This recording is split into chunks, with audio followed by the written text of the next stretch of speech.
Mistake world awaken to abundance mystic podcast की ध्यान और प्रेम की सत्य श्रवण की अद्भुत यात्रा में आपका हार्दिक स्वागत है। मैं हूं साक्षी नरेंद्र। परमात्मा को रिझाने के लिए भक्त क्या क्या नहीं करता। भक्त की चाह ये है कि उसका आराध्य रिझ जाए, उसकी प्रार्थना उस तक पहुंच जाए। अपने इस प्रयास में वो कुछ करता है, कुछ मंत्र, कुछ जप, कुछ आराधना, कुछ साधना, कुछ ना कुछ विधि के माध्यम द्वारा वो अपनी बात को परमात्मा तक पहुंचाने का प्रयास करता है। मगर जिसने सत्य का अनुभव किया, अगर ऐसे ऋषियों की बात माने तो परमात्मा के समक्ष इसका कोई ज्यादा मूल्य नहीं है, क्योंकि आप जो भी उसको चढ़ाते हैं या आप उसको रिझाने के लिए जो भी क्रिया करते हैं, वो शास्त्रों के अनुसार आपके कर्ता के भाव को और बलिष्ठ करती है। आप चाहे वो कोई पुण्य का काम करें, जप तप का सहारा लें या अन्य कोई विधि विधान का उपयोग करें, परमात्मा तक तो वही प्रार्थना पहुंचती है जो भक्त के भीतर के शून्य से, अर्थात उसके भीतर की शून्यता से प्रकट हुई हो। प्रार्थना वास्तव में अक्रिया में होना है। प्रार्थना ऐसे ही है जैसे नींद को लाने की कोशिश करोगे तो नींद चूक जाएगी। यदि नींद को भूल जाओगे, पड़ जाओगे बिस्तर पर, तो नींद अपने आप आ जाएगी। प्रार्थना उतरती है भीतर की ध्वनि से, उसे लाया नहीं जा सकता। भक्त जब स्वयं को असहाय महसूस करता है, निपट बेसहारा हो जाता है, जब व्यक्ति अपने आप को पाता है कि उसके करने से कुछ ना होगा, फंस जाता है, चहुँ दिशा से उसे कोई सहारा नहीं मिलता, जब व्यक्ति पाता है कि परमात्मा के सिवा अब कोई उसे इस उलझन से निकाल नहीं सकता, जब वो पूरी तरीके से हार मान लेता है, तो फिर वो मिट जाता है और मिट जाता है उसके भीतर का कर्ता का भाव। जब करने को उसके पास कुछ नहीं सूझता, तब उसकी आंखें भर आती हैं अश्रु से।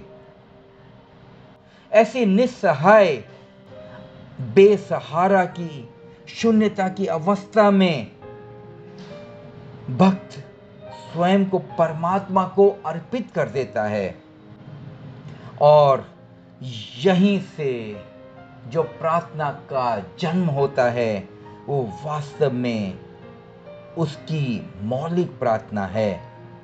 अन्यथा चढ़ावे के नाम पर आप जो कुछ भी परमात्मा को अर्पित करते हैं, फूल, द्रव्य, नैवेद्य, धन इत्यादि कुछ भी, वो सब तो उसी का दिया हुआ है।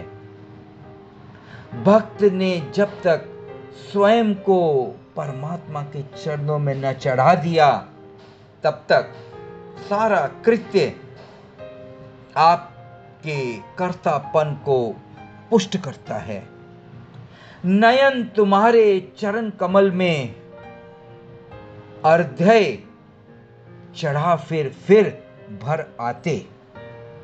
भक्ति की ऐसी अवस्था में भक्त के भीतर रुदन उठेगा, गान भी उठेगा, मगर वो रुदन, वो गीत किसी और का नहीं होगा, उसे कहीं और से खींच खींच कर नहीं लाया होगा। भीतर से उमड़ेगी उसकी प्रार्थना, भीतर अंतस से उठेंगे उसके बोल। कोई गीत जन्मेगा, कोई स्वर लय ताल बनेगी। वो जो कड़ी गूंजेगी वह भक्त की अपनी स्वयं मौलिक होगी, स्वयं की मौलिकता से पैदा होगी। वही सच्चा मंत्र है जो दूसरे के दिए हुए मंत्र जैसा नहीं है, जो मिट जाने पर भक्त के अंतर से पैदा हुआ। वही बोल हैं जो भक्त यदि परमात्मा को चढ़ाता है तो वही सच्चे अर्थों में प्रार्थना हुई। वो उसकी गुनगुनाई हुई धुन, वो अश्रुओं की धार परमात्मा को अर्पण करना ही सच्ची प्रार्थना है। वही है सच्चा मंत्र। जब भक्त के हृदय में ये दृढ़ विश्वास हो जाता है कि कर कर के तो खूब भटका, कर कर के तो स्वयं को खूब भरमाया, मगर अब मेरे करने से कुछ ना होगा। मैं हट जाऊं, रास्ता दे दूं परमात्मा को।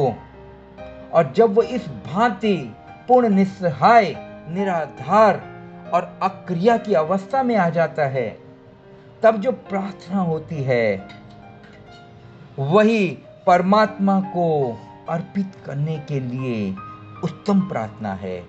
ऐसी स्थिति में जो प्रार्थना होगी उसको कहना बड़ा मुश्किल है। ऐसी प्रार्थना प्रत्येक भक्त की अलग अलग अपनी अपनी होगी, ना वो रटी रटाई होगी, ना तो कंठस्थ की हुई। ऐसी प्रार्थना वास्तव में प्रेम है। और ध्यान रहे, प्रेम की कोई विधि नहीं होती। जहां विधि आई वहां कृत्रिमता आ गई। प्रेम करना कोई सिखावन नहीं हो सकता। कोई अभ्यास करने से प्रेम को सिखाया नहीं जा सकता। प्रेम स्वतः ही स्वस्फुरना से खिलता है, और ऐसी ही है प्रार्थना। ये साजे सबूदे उठा मेरे साकी, आंखों से अपनी पिला मेरे साखी। और यदि पीना खता है तो होती रहे खता मेरे साखी। प्रार्थना के ऐसे क्षण में भक्त की आंखें भीग जाएंगी, मन भावाकुल हो जाएगा, अश्रुधारा बह उठेगी। मगर ध्यान रहे, वह अश्रुधारा कोई विधि से निर्मित की हुई नहीं होगी। यह कोई कृत्य करने से नहीं होगा। उठेगा ये आपके भीतर की शून्यता से। आपके भीतर की अपूर्व शून्यता की भाव दशा में ये अश्रुधारा का जन्म होगा। और यही प्रार्थना परमात्मा को अर्पण करने योग्य है। प्रार्थना के क्षणों में यदि आप कुछ मांगते हो, मुझे ये मिल जाए, मुझे वह मिल जाए, मेरा ऐसा हो जाए, वैसा हो जाए, तो ध्यान रहे आपने अपने आप को परमात्मा को चढ़ाया ही नहीं। प्रार्थना में आपने वासना जोड़ी कि आपने अपने आप को मिटाने से बचा लिया।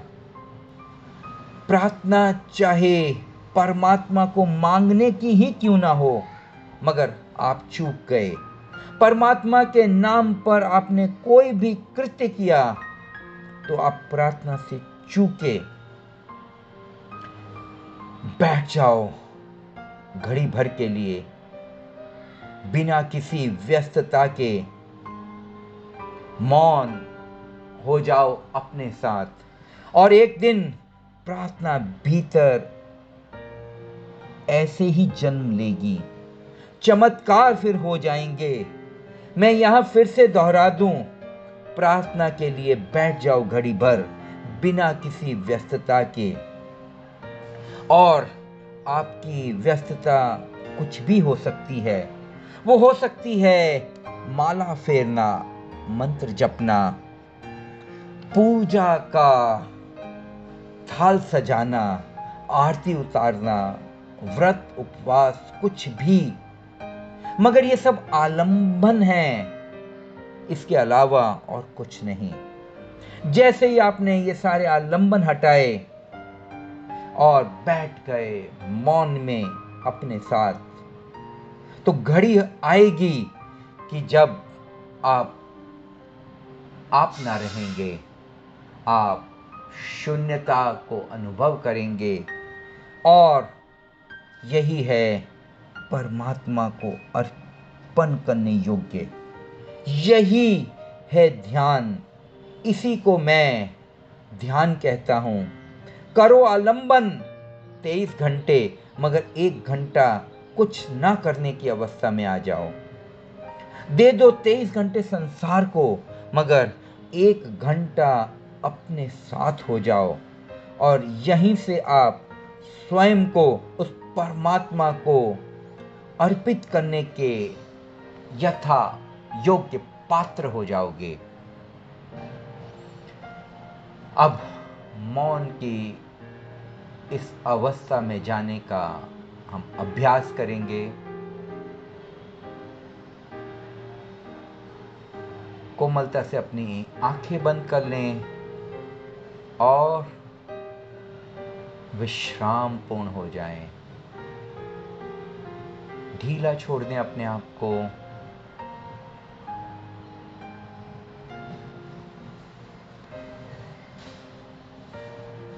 आती हुई श्वास और जाती हुई श्वास के साक्षी हो जाएं, देखते रहें उन्हें।